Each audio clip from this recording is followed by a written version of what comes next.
Hi guys, good afternoon and welcome back once again to the EdWord. I'm your host Eddie, and in today's video I will be discussing what I thought of not the latest but a recent, let's call it a recent episode from about 3 weeks ago.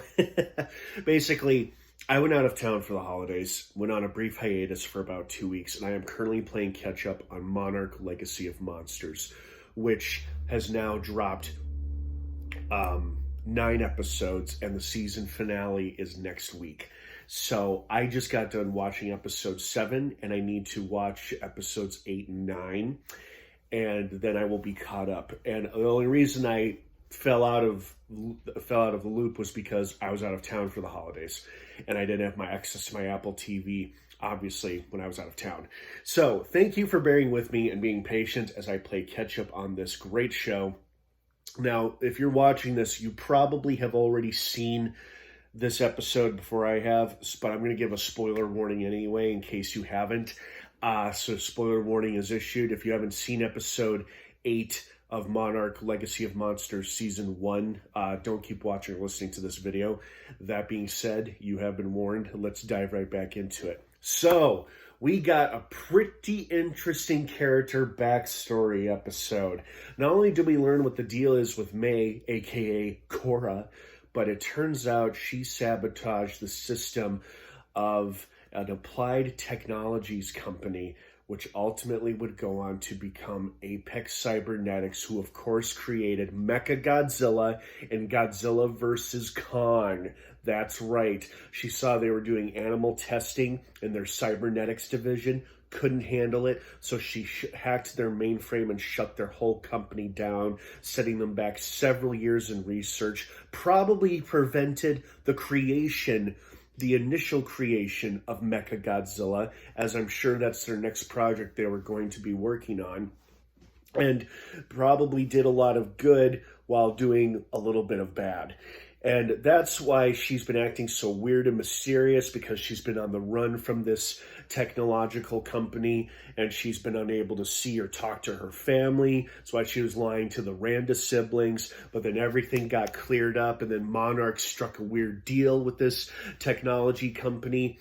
I doubt Monarch knew that they ultimately planned to create Mechagodzilla, because that was never implied or shown in Godzilla vs. Kong.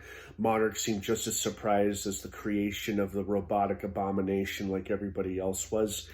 But that was a fun, juicy little Easter egg to tease what was to ultimately to come in the future, since this show is set years before, a couple years before the events of Godzilla vs. Kong happen. Because I believe that movie happens in, this year, 2024, and we are still in 2015 in this show's timeline. Well, that's in the present timeline. In the past timeline, it's the 1950s. So that was really cool. I liked that a lot. I thought this was a great backstory episode, and it explained a lot about Cora.